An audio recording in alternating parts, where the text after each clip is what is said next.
Finger millet is a popular grain in Africa and in Asian countries. So it has a very high content of iron and other nutrients. This grain is famous for its anti-diabetic, anti-cancer and wound healing properties. So it is very popular in Asian countries as a less carb diet. Finger millet is known as Coracana, Ragi or Kurakkan in different countries, and it's a very rough kind of a flour that you need to mix with a bit of bread flour or plain flour.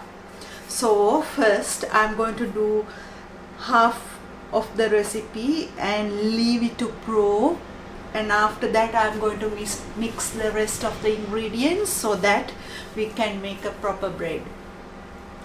So for this recipe I am using 450 grams bread flour with 20 grams sugar and 12 grams instant dry yeast, 500 milliliters warm water with 150 grams Coracana, Ragi or Kurakkan flour. So let's start doing it. So I'm doing a bit larger batch of this recipe. If you want a less quantity, always you can reduce the amount by dividing that from 3 or 2 or even 4.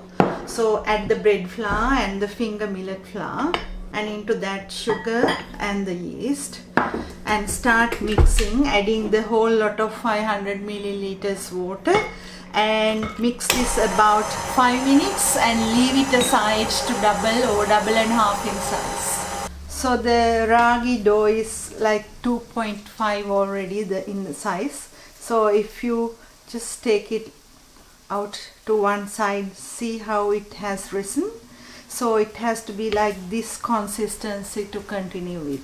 Now into the risen dough, add another 400 gram Ragi, Kurakkan or finger millet flour. This is a larger batch actually. You can always divide this if you want a small amount, and 200 grams bread flour. Into that add another 10 grams salt and some sugar, about 10 grams sugar, and going to add 140 milliliters oil. I'm adding olive oil, and fix the dough hook and start mixing again. After, take about 200 milliliters warm water and add bit by bit until it makes a smooth dough. Make sure that you don't need to add the whole lot at once. Add bit by bit until it makes the dough smooth, and knead this about 20 minutes continuously. After that, put it in a greased bowl, leave in a warm place to double in size. So the ragi or the Kurakkan or the Coracana bread dough is ready. It's risen nicely. So punch it down and take it out onto the bench. Now put some more flour onto it and press down. Now I'm going to cut that in half first, then in half, and cut it into 4. So you can make 2 large loaves from this. Pull it out, press down and press it inwards. Then again use a rolling pin and roll it to a nice rectangular shape, adding a bit more flour. Then you fold it in, tuck it in, then fold it in, tuck it in like this.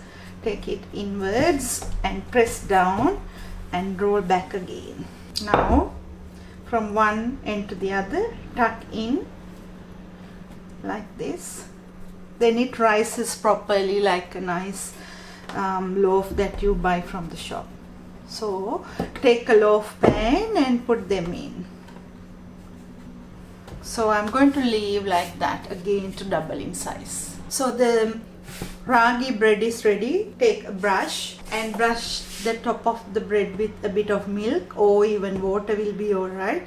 And if you want to cut across the bread, yes, of course you can cut across the bread, or even without. Take a lame blade and cut across the bread. And this goes to the preheated oven, 200 Celsius, about 30 to 40 minutes, or until when you tap it gives a hollow sound.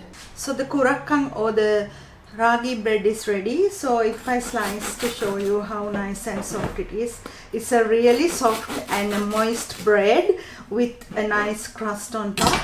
To get the recipe, tips and more, visit culinarycornerkitchen.com, and thank you for watching.